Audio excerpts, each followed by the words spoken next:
sistem pertahanan tubuh manusia itu secara pengertiannya merupakan pertahanan tubuh untuk melindungi dari pengaruh biologis luar dengan mengenali dan membunuh patogen. Patogen itu seperti virus, ya, bakteri, kemudian parasit.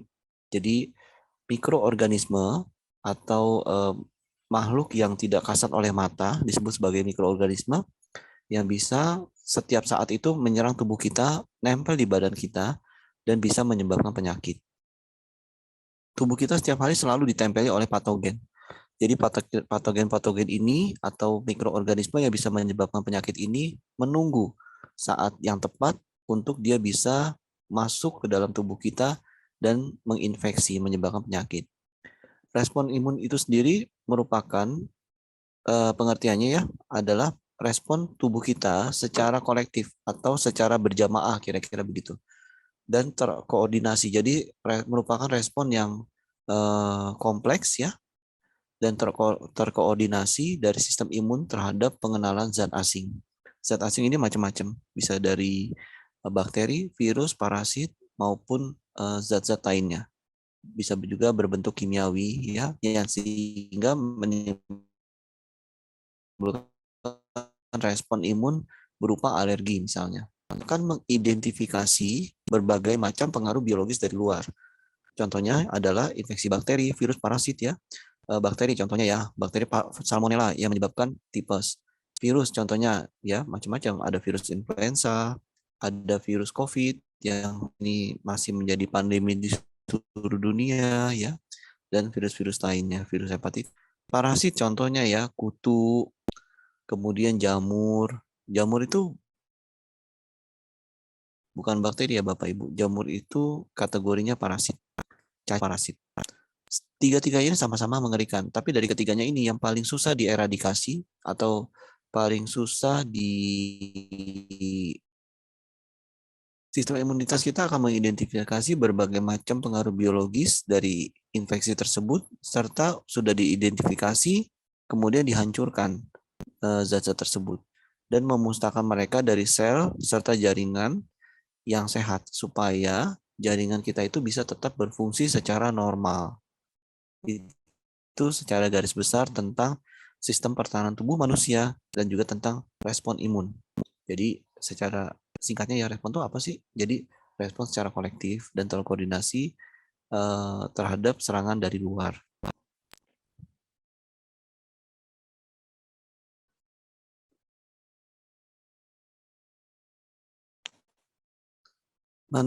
Sistem imun tuh ada yang bawaan, ada yang didapat Bapak Ibu.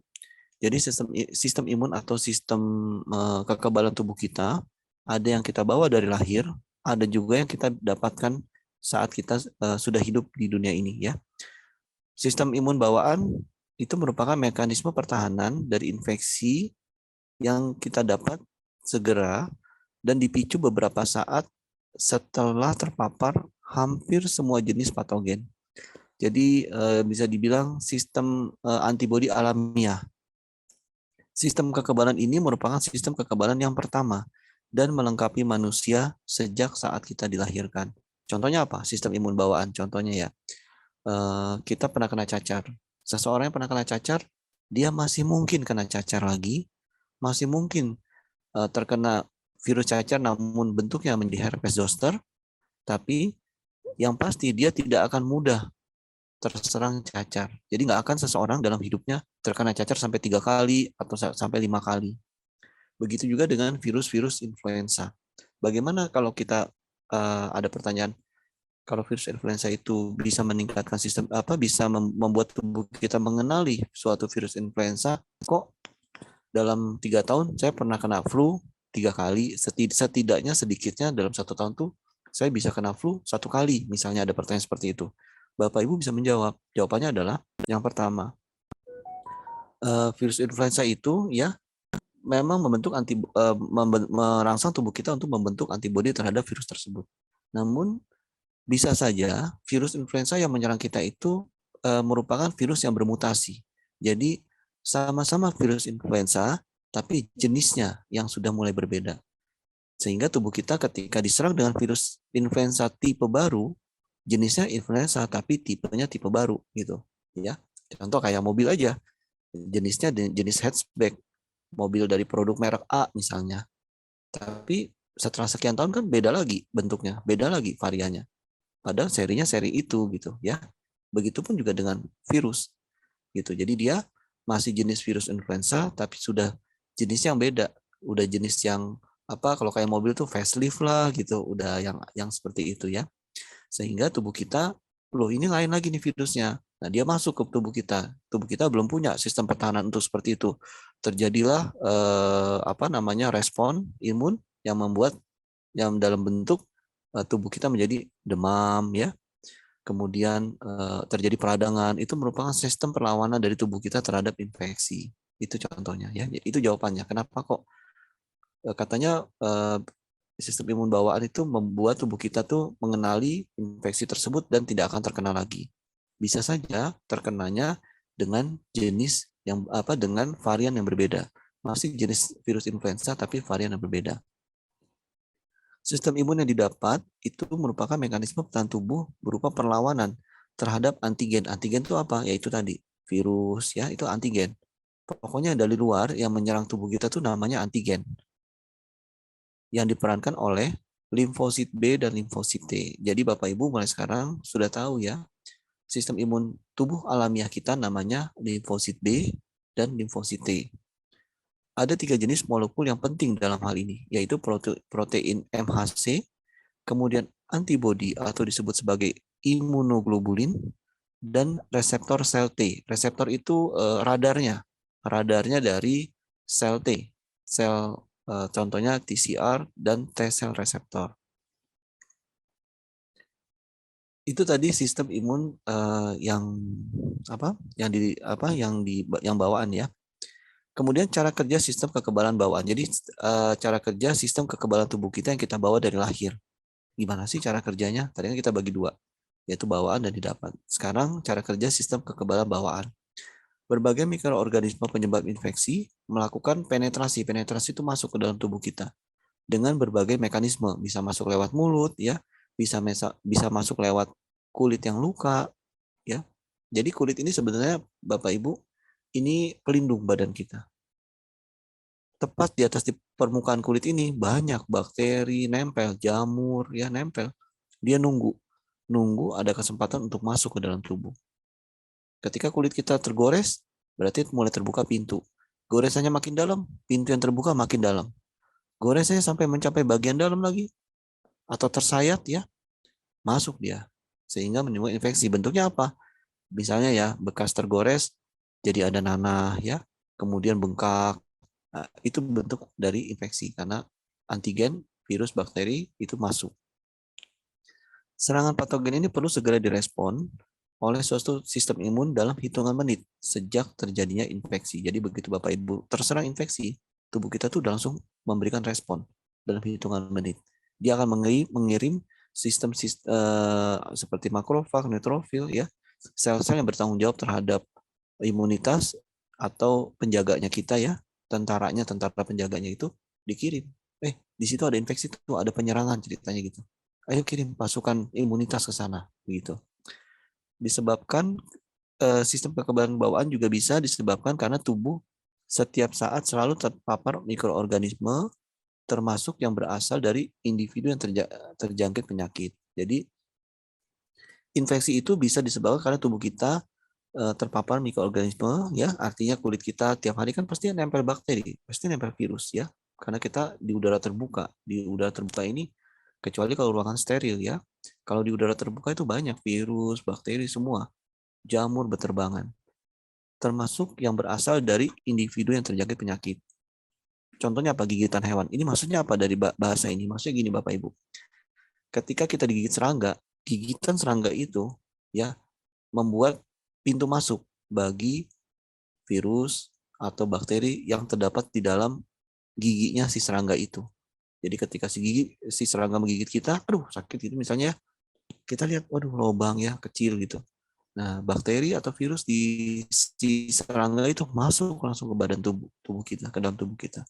Dan tubuh kita akan merespon sebagai bentuk pertahanan. Contohnya apa saja sih sistem imunitas bawaan? Yaitu pembatas epitelia. Ini bahasa kerennya pembatas epitelia.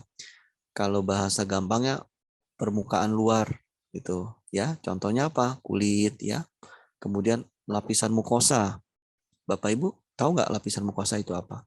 Lapisan mukosa itu contohnya ya Bapak Ibu eh, di dalam rongga mulut kita, pipi kita yang coba kalau Bapak Ibu raba dengan lidah, bagian dalam pipi kita diraba dengan lidah sama-sama ya. Kita raba begini. Nah, ini yang warna merah di dalam pipi ini licin-licin itu namanya permukaan mukosa. Jadi merupakan permukaan epitel yang tidak mengandung keratin. Keratin itu seperti kulit kita Bapak Ibu. Jadi keratin itu lapisan tanduk. Jadi yang membuat lebih keras kan permukaan dalam pipi kita sama pipi bagian luar beda ya. Bagian luar ada kulitnya yaitu ada keratinnya. Bagian dalam itu lapisan mukosa. Nggak ada keratinnya. Itu namanya pembatas epitelia. Jadi ada epitel yang memiliki keratin, ada epitel yang bersifat mukosa dan tidak mengandung keratin. Pembatas epitelia akan mengeluarkan lendir atau disebut mukus yang kaya akan berbagai glikoprotein yang disebut musin. Jadi epitel lapisan mukosa yang di dalam pipi kita ini atau di tenggorokan kita ketika ada suatu infeksi, dia akan ngeluarin lendir. Bahasa kerennya mukus gitu. Ya. Mukus itu mengandung glikoprotein. Glikoproteinnya mukus itu disebut sebagai musin. Jadi mukus atau lendir itu mengandung musin. Fungsi dari musin itu dia akan ada bakteri nih Bapak Ibu. Ada bakteri masuk ke tenggorokan. Tenggorokan kita merespon, ada bakteri. Dia langsung ngeluarin lendir. Lendirnya itu atau mukus mengandung musin. Musinnya ini fungsinya adalah sebagai bakterisidal. Jadi untuk mematikan bakteri. Jadi si bakteri ini datang, tubuh kita mengeluarkan mukus ya atau lendir, nanti si lendir itu akan menyelimuti si bakteri ini, diselimuti. Dan dengan diselimuti begini, nanti lama-lama bakteri tersebut mati oleh kandungan musin itu tadi yang terdapat pada lendir. Kemudian mikroorganisme atau bakteri yang terbalut mukus, ya gambaran tadi ini bakterinya dibungkus sama lendir ya. Kemudian sebelum nempel di epitel, ya, dia akan terhanyut dalam aliran mukus, dia akan ngalir, dibuang dalam bentuk apa? Jadi didorong oleh silia kan di dalam tenggorokan kita, di dalam hidung kita ini ada bulu-bulu halus. Tujuannya adalah dia untuk mendorong. Jadi si bakteri yang diselimuti lendir didorong, sana keluar. Contohnya apa Bapak Ibu? Kotoran hidung, apalagi kotoran telinga, ya. Itu merupakan bentuk sistem pertahanan tubuh kita yang itu merupakan contoh kotoran kuman atau bakteri yang dibungkus oleh lendir. Nggak mungkin kan kita selama 1 minggu coba periksa dengan cotton bud dengan korek kuping ya, sentuh bagian dalam dari hidung. Nggak mungkin dalam 1 minggu sama sekali tidak ada kotorannya. Kalau begitu berarti tubuh dia bukannya bersih, malah nggak normal berarti ya. Kecuali kalau kita pergi ke pegunungan yang sama sekali bebas dari polusi, yang airnya biru jernih ya, kemudian bersih. Nah itu baru jarang terbentuk kotoran hidung, kotoran telinga. Kenapa? Karena kumannya pun sedikit, sehingga tubuh kita akan sedikit juga menghasilkan lendir untuk menyelimuti kuman tadi. Itu cerita tentang sistem pertahanan yang bawaan dari sisi pembatas epitel. Kemudian sistem pertahanan tubuh alami berikutnya adalah makrofag. Makrofag yaitu merupakan mikroorganisme. Jadi kuman yang berhasil menembus lapisan epitel. Jadi kumannya berhasil menembus kulit atau berhasil menembus lapisan mukosa ya. Oh ya Bapak Ibu, lapisan mukosa contohnya apa lagi yang selain di dalam pipi kita, yaitu tenggorokan ya, kemudian lapisan di dalam usus itu namanya mukosa. Apalagi yang kita bisa lihat dari luar, yaitu lapisan di dalam penis kita laki-laki. Kalau wanita adalah bibir dari vagina, bibir bagian dalam, yang merah-merahnya itu yang sensitif ya, itu namanya lapisan mukosa. Kalau makrofag, yang kedua tadi makrofag ya, Jadi bakteri, virus yang berhasil masuk ke dalam tubuh kita nempel pada jaringan. Pada umumnya akan segera dikenali oleh makrofag yang menjaga di sekitarnya. Jadi di tubuh kita ini Bapak Ibu sistem imunitas tuh disebar. Ada yang udah jadi kayak pasukannya tuh pasukan yang di perbatasan sama pasukan yang di pusat gitu. Jadi kalau ada serangan yang merespon dulu pasukan yang di sekitarnya dulu yang nyerang yang ada di situ gitu ya. Kalau bayangin gampangnya. Pasukan yang disebar itu namanya makrofag. Pada umumnya akan segera dikenal makrofag yang bermukim di sekitarnya, kemudian melalui reseptor pada permukaan makrofag, si kuman tadi, reseptor, jadi makrofag itu punya semacam radar, dia langsung kenal, oh ini bukan bagian dari tubuh kita, bukan dari sistem pertahanan tubuh kita, ini adalah benda asing, makhluk asing, akan direspon oleh radar si makrofag, didatangi, disamperin ya, kemudian dia lihat, oh ini bukan bagian dari tubuh, langsung dimakan. Jadi seperti kayak kita main main video, main game itu seperti main Pac-Man, ya, yang dia makan-makan begitu ya. Seperti itu kira-kira makrofag bekerjanya. Berikutnya yang sistem pertahanan tubuh alami namanya neutrofil. Neutrofil bekerja pada garda paling depan sebagai fagosit yang dominan. Jadi neutrofil ini juga dia seperti makrofag, dia sifatnya fagosit, jadi dimakan juga bakteri atau virus. Seringkali neutrofil diangkut dari dalam sirkulasi darah menuju jaringan dengan panduan kemokin hasil sekresi makrofag dalam proses fagositosis. Ini bahasa ribet amat sih ya. Nah, bahasa gampangnya tuh gini Bapak Ibu. Jadi si makrofag itu tentara perbatasan. Neutrofil tentara yang patroli gitu. Jadi tentara dari pusat tapi nggak diem. Tentara dari pusat tapi dia patroli terus. Begitu si makrofag lagi perang, dia minta bantuan, Mayday, Mayday, please help me gitu. Apa, halo, halo, neutrofil ini ada kita diserang nih, butuh bantuan. Nah, si makrofag, si neutrofil yang dia merupakan tentara dari pusat, dia pekerjaannya adalah selalu patroli, dia lebih cepat menjangkau posisi si makrofag karena dia nggak hanya berdiam di pusat. Oh, kamu posisi di mana kira-kira? Lokasi di mana? Langsung disamperin. Jadi si neutrofil ini ibaratnya tentara patroli yang siap-siap selalu bersiap memberikan bantuan ketika makrofag berperang melawan masuknya si tentara bakteri atau jamur. Kemudian tubuh alami kita Bapak Ibu, sistem pertahanan tubuh berikutnya ada sel NK atau disebut natural killer cell. Mempunyai kemudian mana sel yang tidak mempunyai kecukupan molekul MHC kelas 1. Molekul MHC1 dari sel target dipindah itu dikenali oleh radarnya si sel NK. Jadi sel NK itu dia melihat ini mana nih sel yang udah nggak normal. Kalau tadi kan epitel ada kuman diselimutin lendir dibuang. Jadi kuman bakteri atau virus yang udah diselimutin lendir dibuang dalam bentuk kotoran hidung, kotoran telinga contohnya ya. Kemudian kulit kita ya kalau kita gosok-gosok misalnya ada lapisan lemak ya yang berbau gitu ya itu berarti lemaknya itu dia udah ada bakterinya ya. Jadi itu yang tadi. Kemudian tadi makrofag dia berada di sekitar tempat masuknya virus atau bakteri atau jamur. Neutrofil itu tentara dari pusat yang selalu patroli. Sewaktu-waktu makrofag butuh bantuan, dia langsung bergerak, memberikan bantuan menyerang si bakteri dan virus yang masuk. Kemudian, nah, kalau natural cell ini, natural killer cell lain, Bapak Ibu. Dia lebih pintar dari yang tiga ini caranya. Caranya adalah gini, sel NK dia akan melihat mana sel yang di dalamnya udah dimasukin virus, mana sel yang di dalamnya udah nggak sehat, sama dia dicari, di screening gitu. Dia pakai radar, kira-kira begitu bahasanya, pemahamannya.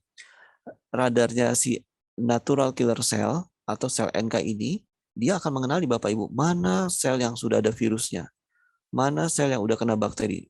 Selnya jadi bukan diserang bakterinya, sel yang udah terinfeksi bakteri. Jadi dianggap sel ini udah nggak sehat, ya, gitu.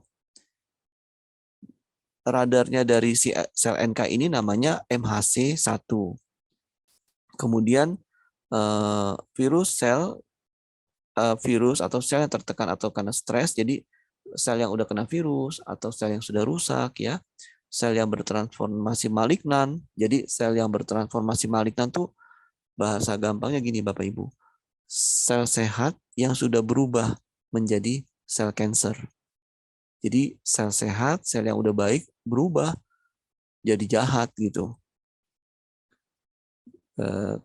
Kalau zaman dulu ada film Gremlin ya. Jadi dia mukanya lucu gitu, boneka kayak boneka ya, lucu ya. Tapi begitu kena air dia berubah jadi jahat gitu. Nah, kayak begitu. Ya seperti itu. Bertransformasi, sel yang sehat dan bagus, lucu berubah menjadi sel yang menyeramkan. Kalau dilihat pakai mikroskop, sel kanker itu memang bentuknya serem. Bentuknya kayak kepiting begitu. Bulat dan dia banyak kakinya, dan di ujung kakinya itu ada bulat-bulat lagi, calon anak. Namanya calon anak sebar. Itu yang disebut sebagai malignancy atau malignan atau sel yang berpotensi menjadi ganas. Jadi si sel natural killer cell ini atau sel NK ini dia akan nyari mana nih sel yang udah berubah atau berubah karena virus atau akan berubah menjadi sel cancer atau akan sel-sel ini akan membentuk nanti jadi tumor gitu. Jadi dia berpatroli nih sel NK ini. Kemudian setelah sel NK ini ketemu, kamu sel yang udah mau berubah jadi jahat ya, kira-kira gitu. Terus si sel yang udah mulai berubah menjadi cancer ini, dia terus merubah dirinya untuk menjadi serem, ya, untuk menjadi cancer. Udah, tanpa membuang waktu, sel NK ini dia akan segera memakan. Kamu aku makan aja deh, dimakan sama dia untuk dihancurkan. Jadi sel-sel cancer itu akan diserang oleh sel natural killer, ya, namanya natural killer cell. Jadi dia pembunuh sel secara alami. Sel apa yang dibunuh sama dia? Sel-sel yang sudah tidak baik, kira-kira begitu. Kemudian sel dendritik. Sel dendritik diidentifikasi keberadaan di dalam interstisium hampir seluruh jaringan tubuh manusia. Jadi sel dendritik ini bagian dari sistem imunitas kita Bapak Ibu, tapi dia tidak ada pada kornea. Kornea itu lapisan bening pada mata. Kemudian sel dendritik ini tidak ada pada sistem saraf pusat kita di dalam otak. Di dalam jaringan sel dendritik itu tadi natural killer cell, kemudian sekarang tentang sel dendritik. Sel dendritik ini bermukim pada keadaan setengah aktif sebagai sel yang memburu antigen. Jadi dia Bapak Ibu bayanginnya seperti tentara yang tidak aktif berdinas. Jadi si sel dendritik ini seperti tentara cadangan. Tapi sewaktu-waktu dia dipanggil dan diperlukan untuk perang, dia siap gitu. Si sel dendritik ini.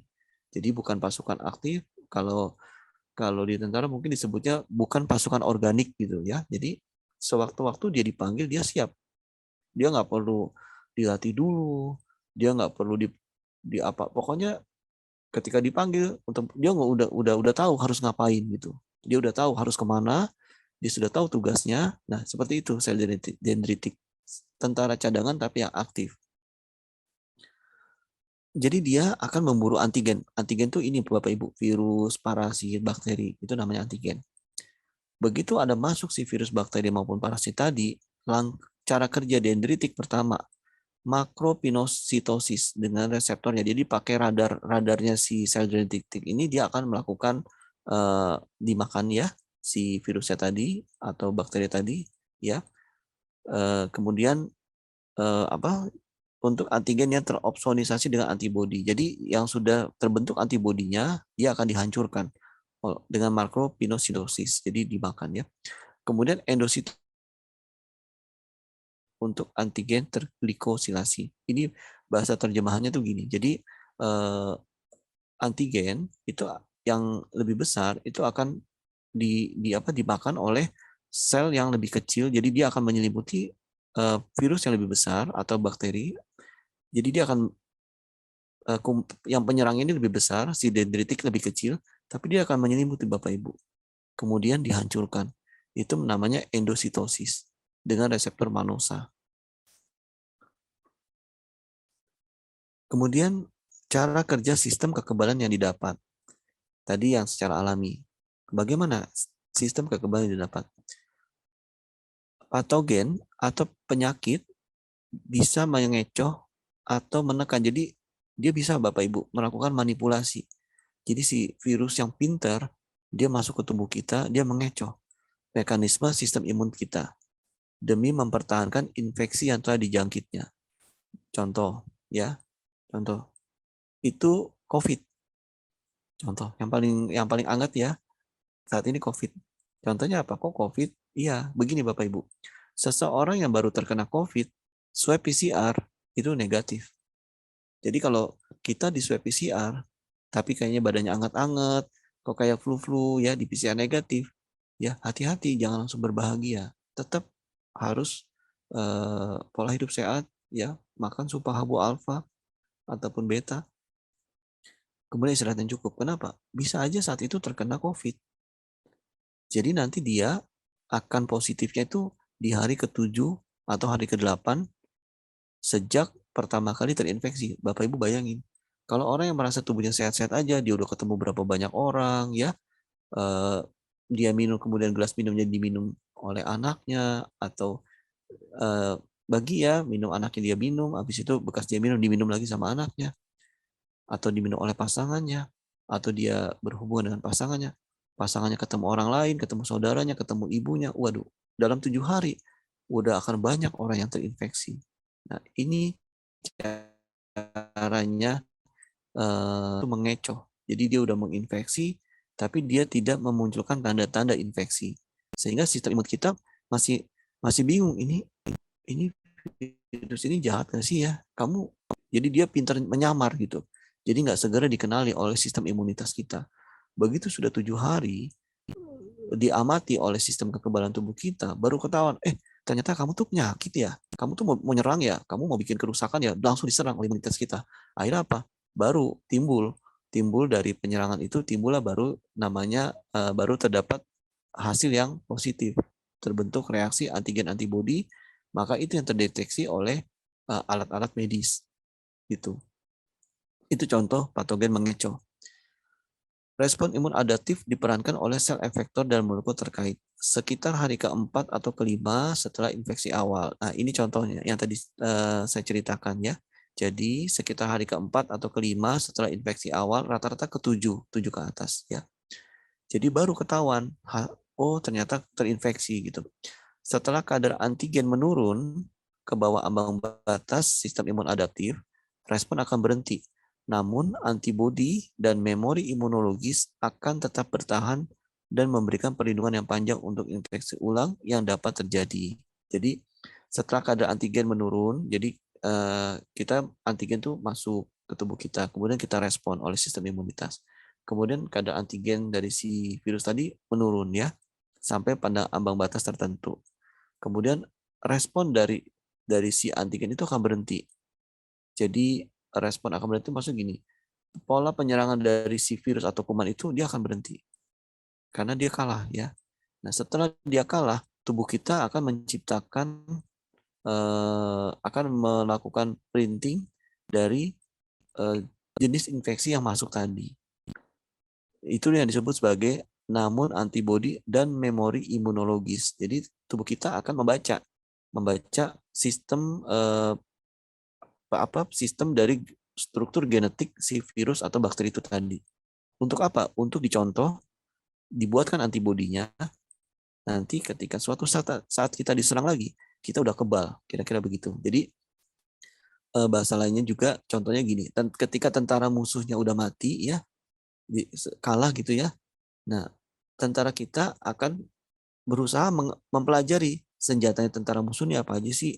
Kemudian sistem informasi si tentara musuh itu dia pakai apa aja sih. Teknologinya dia pakai apa aja sih. Tanknya, senjatanya dibongkar. Begitu dibongkar semuanya, udah dipelajarin, kita bikin yang mirip. Jadi ketika dia menyerang kita dengan senjata yang sama, kita udah punya senjata yang sama atau bahkan lebih canggih.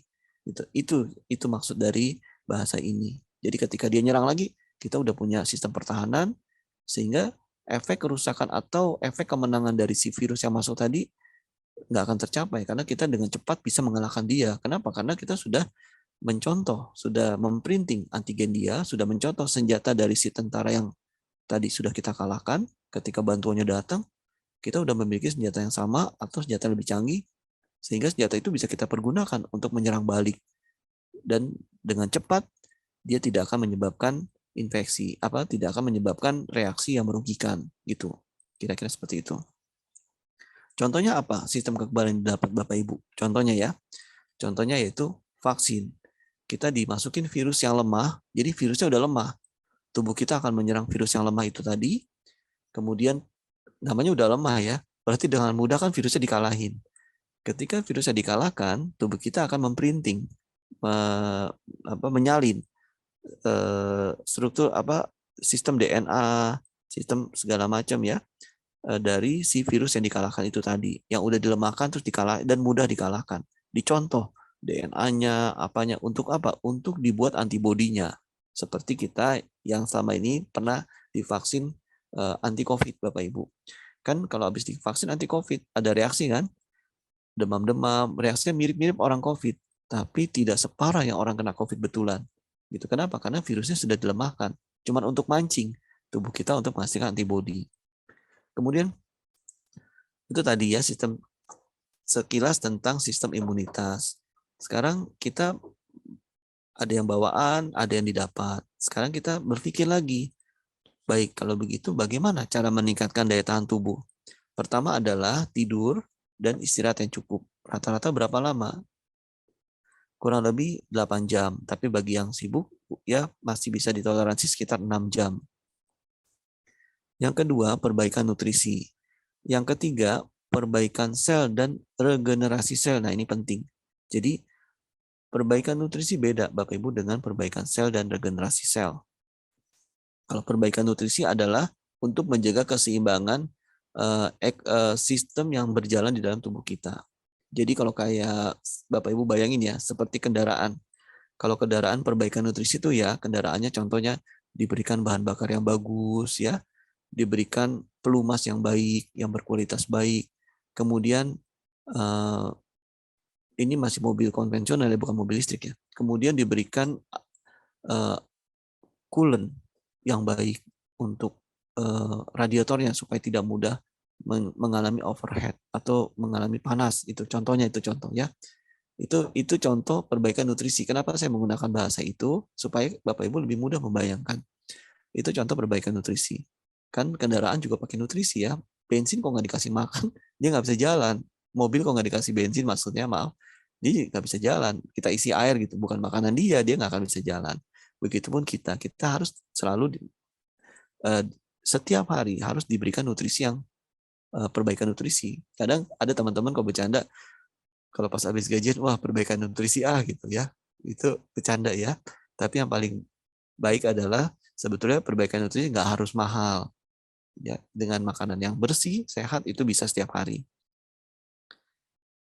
Contoh perbaikan sel dan regenerasi sel tadi, perbaikan nutrisi, mobilnya dikasih bensin yang bagus, oli yang baik, ya, kemudian coolant atau cairan untuk penahan panas pada radiator dengan kualitas yang terbaik, maka mobilnya pun akan baik, akan tidak sering rewel, tidak sering mogok, ya, dan akan selalu dalam kondisi prima kendaraannya.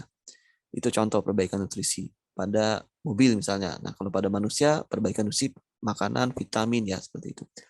Perbaikan sel dan regenerasi sel itu contohnya gini Bapak Ibu. Contoh ya, ketika mobilnya Bapak Ibu, kendaraannya Bapak Ibu perlu mengganti komponen atau spare part, diganti dengan spare part yang baik, diganti dengan komponen yang asli, yang original, sehingga mobil tersebut akan awet, tidak akan rewel-rewel, sama kayak badan kita. Kalau kita rajin melakukan perbaikan sel tubuh kita rajin melakukan regenerasi sel pada tubuh kita pun nggak akan rewel, nggak akan dikit-dikit mogok, dikit-dikit sakit, dikit-dikit puyeng ya, kemudian mikirnya lemot-lemot, maksudnya berpikir lambat ya. Tidak, ya itulah yang disebut sebagai rejuvenation. Jadi banyak orang-orang yang dia usianya sudah banyak, tapi daya ingatnya, kemudian semuanya itu kok kelihatan bisa 5 tahun atau 10 tahun lebih muda dari usia dia yang sebenarnya. Kenapa?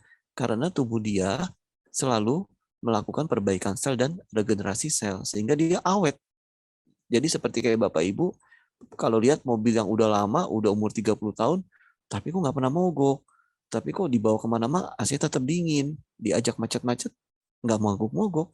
Ketika Bapak Ibu coba make, nyaman-nyaman aja semuanya kok berfungsi baik. Kayak itu tadi, karena diberikan regenerasi sel atau diberikan spare part yang original, ya, kemudian diberikan nutrisi yang baik, yaitu bensin, oli, ya, yang baik. Seperti itu contohnya.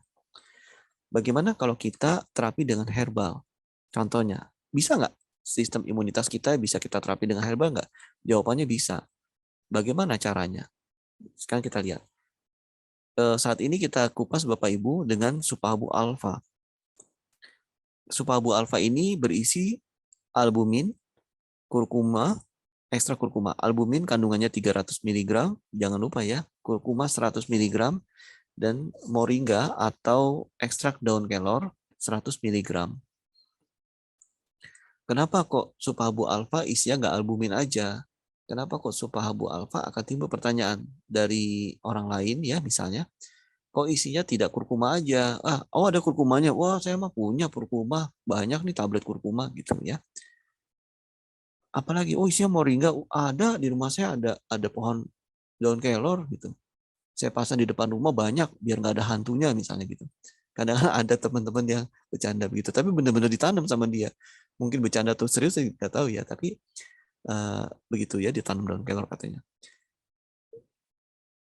Apa bedanya? Bedanya adalah gini. Kalau polyherbal sama monoherbal, menggunakan polyherbal itu akan memberikan hasil yang lebih baik, hasil yang lebih cepat, dengan dosis yang nggak perlu tinggi-tinggi. Contoh ya, orang yang habis operasi, untuk perbaikan jaringannya, dia harus makan albumin dalam jumlah besar. Tapi dengan polyherbal, albumin akan meregenerasi sel. Kurkumin akan meredakan inflamasi, peradangan pada efek reaksi dari operasi tadi. Contoh peradangan pada hasil operasi adalah bekas operasi bengkak.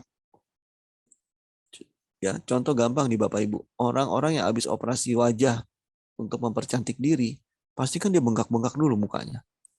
Coba nanti begitu 1 bulan atau 1,5 bulan, waduh mukanya udah bisa jadi cantik sekali misalnya seperti boneka.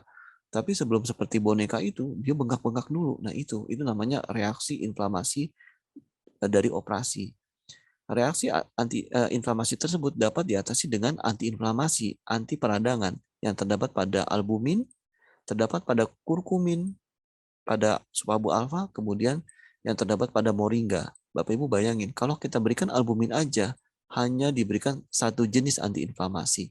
Tapi kalau kita berikan polyherbal, kita memberikan 3 jenis antiinflamasi, selain efek-efek manfaat lainnya, yaitu yang sebagai regenerasi sel dari albumin, sebagai antiinflamasi, dan sebagai membangun jaringan baru dari kurkuminnya, ya, kemudian dari moringanya.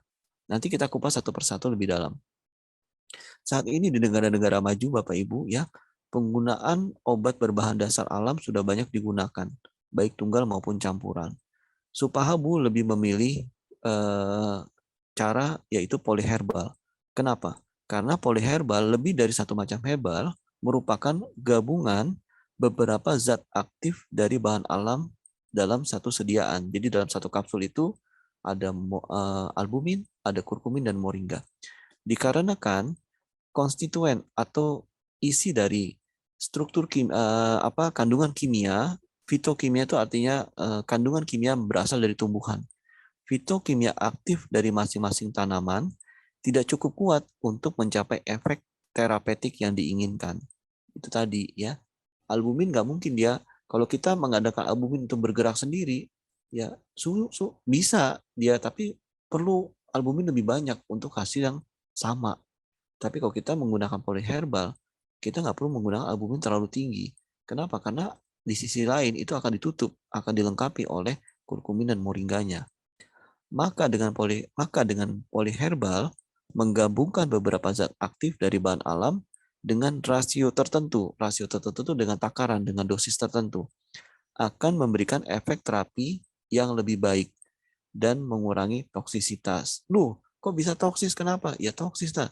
Kalau dosisnya kegedean, coba kalau makan kurkuma sehari 3 tablet masih bagus. Tapi kalau misalkan untuk mencapai hasil tertentu, dihitung oleh dokter, kira-kira kebutuhannya satu hari ini 30 tablet kurkuma. Apa nggak mual? Apa nggak akan ada efek samping lainnya? Kira-kira seperti itu. Sekarang kita lihat bagaimana tentang albumin. Ya, albumin dalam bahasa Latin disebut sebagai albus white, ya, untuk merujuk sejenis protein yang larut dalam air dan larut garam dan mengalami koagulasi penggumpalan saat terpapar oleh panas. Fungsi albumin mempertahankan tekanan onkotik plasma. Peranan albumin dalam mempertahankan tekanan onkotik plasma mencapai 80%. Contohnya apa sih? Bapak Ibu bisa menggunakan albumin yang terdapat dalam supabu alfa ini untuk mempertahankan tekanan onkotik plasma. Contohnya apa? Contohnya, pada kasus demam berdarah. Orang yang mengalami demam berdarah, itu cairannya bocor keluar. Dari pembuluh darah, airnya keluar, plasmanya. Jadi pembuluh darah selangnya itu ada retak-retak. Ya, kenapa bisa retak? Itu akibat peranan dari TNF alpha. Apa tuh TNF alpha? Itu merupakan hasil dari reaksi inflamasi. Jadi TNF alpha itu merupakan hasil reaksi antigen antibodi, ya, timbullah TNF alpha. TNF alpha itu menghasilkan inflamasi, menghasilkan peradangan. Ketika terjadi peradangan, pembuluh darah kita rongganya kebuka, retak, selang pembuluh darah retak. Kemudian terjadi kebocoran, cairannya keluar dari pembuluh darah. Itu yang disebut sebagai plasma leakage.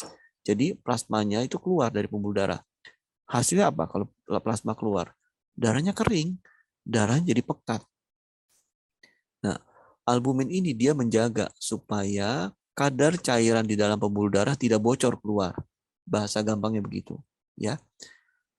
Jadi Bapak Ibu bisa menggunakan albumin ini pada pasien-pasien demam berdarah. Berapa dosisnya nanti kita diskusi, ya. Kemudian bisa dipakai pada apa lagi? Pada orang yang memiliki pembesaran jantung dan kakinya bengkak-bengkak. Jadi bengkak di punggung kaki, ya, tangannya bengkak-bengkak, ya, dipegang gitu bengkak-bengkak, ya. Dilihat, oh ternyata dia bukan sakit ginjal, tapi dia ini karena mengalami pembengkakan jantung sehingga terjadi kebocoran plasma, ya. Itu bisa dikurangi bengkaknya Bapak Ibu dengan albumin. Fungsi berikutnya adalah pengangkut dan pengikat. Jadi kalau kita minum obat, jadi teman-teman Bapak Ibu atau kenalannya Bapak Ibu yang sakit dirawat di rumah sakit, gimana biar bisa cepat sembuh? Kan udah minum obat, betul. Kasih albumin supaya albumin itu membantu mengangkut obat yang dibawa masuk ke dalam sel. Jadi obat itu perlu ada yang bawa. Contoh nih Bapak Ibu, kita dari rumah menuju ke suatu tempat. Cara pertama kita jalan kaki. Sampai nggak? Sampai. Cara kedua ada yang bawa, yaitu becak atau motor atau mobil. Sampai nggak? Sampai juga, tapi lebih cepat kan? Nah, albumin itu kendaraannya yang membawa si obat yang kita makan untuk mencapai target sel yang perlu diobati. Hasilnya apa? Tadi contoh kita menuju suatu tempat cepat sampai. Nah, kalau kita minum obat dengan ditambah albumin, hasilnya adalah cepat sembuh. Kenapa? Karena si zat berkhasiat di dalam obat itu cepat dianterin oleh albumin untuk masuk ke dalam sel. Obat jangan lama-lama, ayo cepat sini aku anterin, kata si albumin begitu. Kira-kira. Yang berikutnya sebagai anti peradangan. Orang dirawat di rumah sakit tentu nggak enak, ya. Ataupun kita sakit berada di rumah. Tenggorokan kering, batuk-batuk, itu peradangan paling nggak enak. Albumin ini dia sebagai antiinflamasi. Dia akan meredakan peradangan. Baik pada tenggorokan, peradangan pada infeksi paru-paru, peradangan-peradangan lain yang terjadi pada tubuh kita. Caranya apa? Dalam berperan sebagai antiinflamasi, sebagai anti peradangan, albumin ini akan mempertahankan integritas mikrovaskuler. Maksudnya apa? Jadi gini, integritas mikrovaskuler itu jadi sistem aliran darah yang yang kecil-kecil itu dijaga terus oleh si albumin ini supaya peradangannya segera mereda. Berikutnya mempertahankan keseimbangan asam dan basa. Jadi albumin ini secara pH dia lebih ke arah basa. Tubuh kita kalau kita jarang makan sayur ya, kemudian jarang minum air putih, cenderung pH-nya itu bersifat asam Bapak Ibu. Kalau pH asam itu akan salah satunya memicu mencetuskan tumor-tumoran, kanker ya, memicu sel tubuh kita mengalami mutasi. Ketika sel yang sehat mengalami mutasi tadi, ya itu akan berisiko menjadi sel cancer. Albumin itu dia mempertahankan, menjaga supaya pH tubuh kita berada pada pH yang tidak terlalu asam. Jadi tujuannya apa? Supaya itu tadi kita tidak mudah kita jauh dari cancer.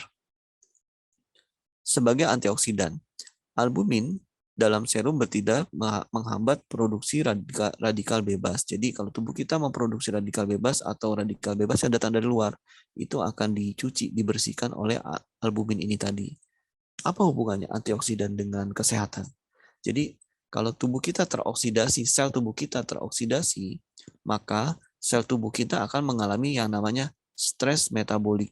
Jadi si selnya itu mengalami stres, selnya itu capek, sehingga akan menimbulkan gangguan. Nah, albumin dia bersifat sebagai antioksidan. Sel-sel yang teroksidasi oleh albumin itu dibersihkan.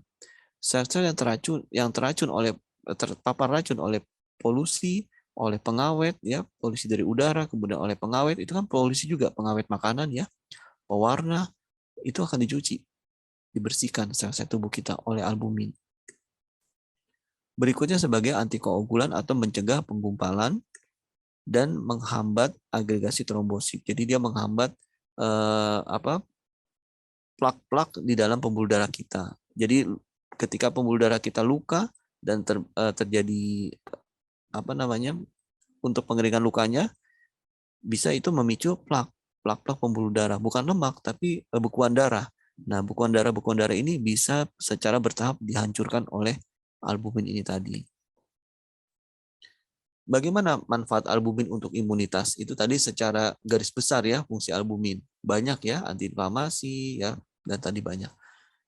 Terus kalau untuk imunitas, ini kan kita lagi bahas albumin untuk imunitas. Gimana peranannya? Pertama, terjadi peningkatan fungsi imun total limfosit count. Limfosit, jadi susah amat sih bahasanya gitu ya. Dulu saya waktu kalau kuliah, apa dipikirin banyak pakai bahasa yang ini, kedokteran tuh pakai bahasanya yang kayak gini.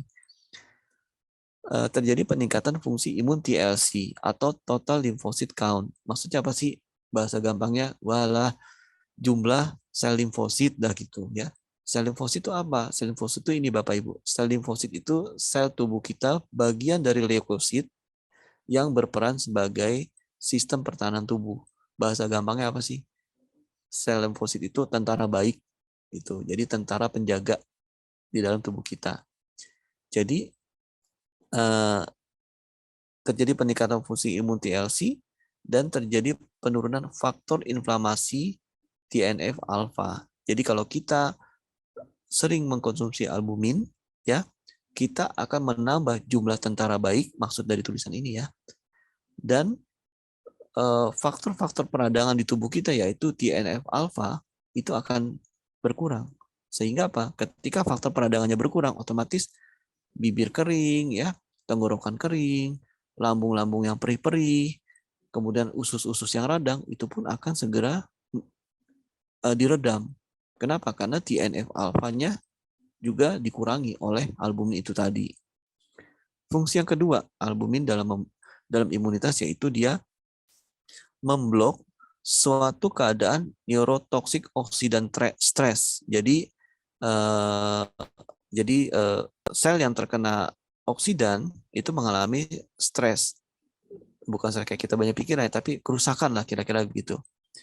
Ya, jadi dia memblok, dia menahan, mencegah kerusakan dari sel akibat oksidasi dari luar yang diinduksi oleh hidrogen peroksida atau koper, asam askorbat yang apabila teroksidasi akan menghasilkan radikal bebas. Jadi ini juga berperan, albumin juga berperan mempertahankan integritas mikrovaskuler. Maksudnya apa? Jadi albumin ini menjaga supaya pembuluh darah kita Bapak Ibu tidak mudah bocor, ya, sehingga mencegah masuknya kuman-kuman ke usus, kuman-kuman usus masuk ke pembuluh darah. Karena di dalam usus kita Bapak Ibu itu terutama usus besar ya, itu banyak kuman. Kan ketika kita buang air besar, kotoran itu kan keluarnya dari usus besar. Nah, di dalam dinding usus itu ada pembuluh darah kecil. Kalau pembuluh darahnya itu retak-retak, selang-selang pembuluh darah itu retak-retak, kuman yang ada di sekitar usus besar itu, dia akan ada pembuluh darah yang retak nih, itu merupakan pintu masuk buat kita masuk.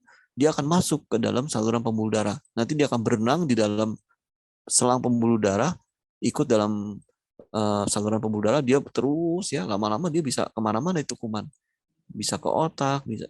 Artinya apa? Dia akan ikut dalam sistem aliran darah. Nah, albumin dia membuat pembuluh darah kita rapat sehingga kuman-kuman tidak akan masuk. Termasuk pembuluh darah yang kecil-kecil, yang rentan rusak, yang permukaannya rentan mengalami retak. Itu juga akan dibuat rapat, akan dibuat elastis oleh albumin sehingga kuman nggak bisa masuk. Berikutnya sebagai antioksidan. Jadi albumin sebagai antioksidan merupakan substansi yang diperlukan untuk menetralisir radikal bebas dan mencegah kerusakan sel normal, protein dan lemak. Jadi protein dan lemak itu juga bisa rusak oleh Bapak Ibu, oleh oksidan dari luar. Radikal bebas yang berlebih dalam tubuh akan menyebabkan stres oksidatif. Itu seperti yang tadi saya ceritakan. Kemudian salah satu parameter, salah satu tolok ukur stres oksidatif adalah meningkatnya kadar MDA atau melondialdehid. Jadi kalau kita mau tahu ya, tubuh orang ini banyak nggak sih mengalami stres oksidatifnya? Kita ke lab, dokter akan merekomendasikan pemeriksaan melondialdehid, tapi ini jarang. Secara umum nggak ada pasien yang mau diperiksa karena pasti akan tanya, buat apa dok? Saya mau tahu di dalam tubuh Bapak ada nggak seberapa besar terjadinya stres oksidatif gitu. Karena apa? Umumnya kita hanya akan berobat kalau sakit. Jadi ini hanya dipakai pada untuk yang sifatnya riset. Jadi kalau kita mau tahu nih suatu manfaat dari Supabu Alfa misalnya, ya orang tersebut sebelum dikasih Supabu Alfa dicek kadar melondialdehidnya. Oh tinggi, berarti di badan dia masih banyak peradangan. Dikasih makan yang sehat, diberikan Supabu Alfa dalam periode waktu tertentu, 3 bulan misalnya. Dicek lagi melondialdehidnya. Yang pasti melondialdehidnya itu akan turun. Dan bahkan bisa pada batas yang betul-betul sangat rendah. Gitu. Yang menunjukkan apa? Berarti peradangan di dalam tubuh orang ini sudah banyak yang teratasi. Oleh apa? Oleh antioksidan yang terdapat di dalam albumin. Gitu. Fungsinya apa? Nah, fungsinya adalah untuk meningkatkan imunitas sehingga orang tersebut tidak akan ke depannya dia tidak akan mudah sakit, dia tidak akan mudah tubuhnya sel-selnya bermutasi menjadi sel kanker, tidak akan mudah tubuhnya terbentuk tumor ini, tumor itu, kista ini, kista itu. Seperti itu Bapak Ibu. Itu peran dari albumin dalam imunitas. Ini jurnal-jurnal yang berkaitan dengan fungsi dari albumin Bapak Ibu. Ya, ini dari Supahabu. Nanti Bapak Ibu bisa baca kembali ya. Berikutnya kurkumin. Nah, kita bahas kurkumin buat imunitas apa aja peranan dari kurkumin yang terdapat di dalam Supahabu alfa. Yang pertama, kurkumin ini memiliki sifat antiinflamasi, anti peradangan yang kuat. Sifat anti peradangan sehingga tingkat sel molekuler kurkumin mampu mencegah kerusakan organ dan memperbaiki organ yang rusak. Alah panjang amat dok, ya pokoknya Bapak Ibu ingat aja, oh kurkuma di dalam Supahabu alfa itu sebagai anti peradangan, itu yang dipegang. Kedua, sebagai antioksidan. Loh, albumin tadi sebagai antioksidan ya, salah satunya ya. Kurkumin juga ya, ternyata bisa sebagai antioksidan. Bisa. Fungsi apa? Dia akan melindungi tubuh dari paparan radikal bebas. Apa sih radikal bebas? Yaitu tadi polusi udara, ya, asap kendaraan bermotor, asap rokok yang bisa memicu kanker paru, ya. Antioksidan yang tinggi dapat menjaga imunitas tubuh dengan baik sehingga melawan berbagai penyakit yang masuk ke dalam tubuh. Itu manfaat salah satunya dari antioksidan. Ketiga, ini maaf salah ketik ya, meningkatkan fungsi otak, bukan fungis ya, fungsi. Takutnya kalau fungis ini dianggap dari fungi. Fungi itu artinya jamur. Ini maaf, ini saya salah ketik ya. Harusnya meningkatkan fungsi otak. Jadi kurkumin ini dia bisa meningkatkan fungsi otak. Caranya gimana? Dia akan meningkatkan fungsi kognitif dan memori. Nah, Bapak Ibu bagi yang mudah lupa ya, bagi punya keluarga yang usia sudah sepuh, kasih kurkumin atau kasih supabu alfa. Karena dia akan memperbaiki fungsi kognitif dan fungsi memori. Yang keempat, mencegah kanker. Loh kok bisa? Bisa. Kenapa? Karena kurkumin ini berkontribusi pada kematian sel kanker. Jadi dia membuat sel kanker itu dirusak dan mati, yang mengurangi pertumbuhan sel dan penyebaran dari sel kanker itu sendiri. Jadi pasien-pasien yang kalau Bapak Ibu punya kenalan yang sedang di kemo, sedang mengalami radioterapi, boom dengan supabu alfa. Ya, kenapa? Jangan pakai tanggung-tanggung dosisnya. Contoh, kalau orang mau perang pakai pasukan tanggung-tanggung, perangnya lama. Tapi kalau langsung dikirim dalam jumlah besar, ya perangnya cepat dan kemenangan cepat diraih. Begitu juga kalau kita mengatasi cancer, jangan kasih yang pelan-pelan, dikit-dikit alat-alat asa kelakon, jangan ya. Untuk mengobati cancer, berikan kurkuma dalam jumlah yang tinggi, ya. Berikan supabu alfa, berapa banyak supabu alfanya? Contoh, bisa 5 pagi, 5 malam. Bisa juga 5 pagi, 5 siang, 5 malam. Kalau sudah stadium 3B atau stadium 4, udah kasih supabu alfanya 5 pagi, 5 siang, 5 malam. Nah, kandungan supabu alfa berikutnya adalah daun kelor. Manfaat daun kelor untuk imunitas yaitu Bapak Ibu, daun kelor itu dia mengandung flavonoid. Selain flavonoid, daun kelor itu juga mengandung terpenoid. Tapi yang kita bahas dalam hal ini adalah flavonoid aja.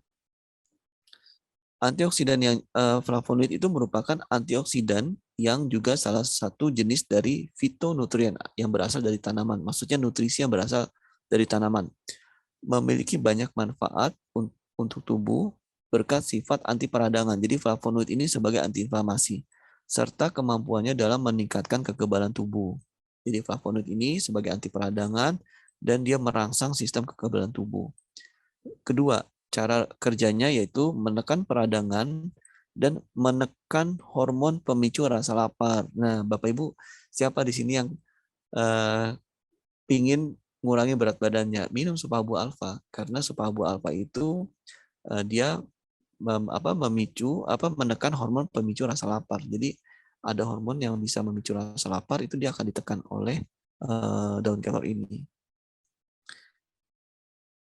Berikutnya, flavonoid menjaga kolesterol baik dari paparan radikal bebas. Kolesterol baik dari paparan radikal bebas sehingga kolesterol yang baik ini bisa dipergunakan untuk apa, Bapak Ibu? Pembentukan sperma, ya. Kemudian, jadi kolesterol tuh bisa ada yang jahat, ada yang baik. Apa contohnya kolesterol yang baik? Yaitu HDL. Ya, dia bermanfaat dalam pembentukan sperma, menjaga kesehatan sel jantung, ya. Kemudian kolesterol yang baik ini dia akan menjaga fungsi saraf kita, sehingga fungsi saraf kita itu refleksnya cepat, berpikirnya cepat, memberi tanggapan cepat. Itu salah satu contoh sistem saraf yang baik. Jadi kolesterol yang baik itu sangat diperlukan, yaitu HDL. Yang keempat, manfaat daun kelor dalam imunitas yaitu meningkatkan kualitas dari dinding pembuluh darah. Kalau dinding pembuluh darah kita sehat, tentunya jantung kita semakin sehat. Kalau jantung kita semakin sehat, harapannya apa? Umur panjang. Ya, ini berbagai macam tentang manfaat dari moringa nanti bisa dibaca-baca ya Bapak Ibu ya. Sekian, terima kasih Bapak Ibu telah mengikuti sesi pagi ini produk orientation Supahabu tentang bagaimana produk Supahabu yaitu terutama alfa dalam meningkatkan daya tahan tubuh. Terima kasih.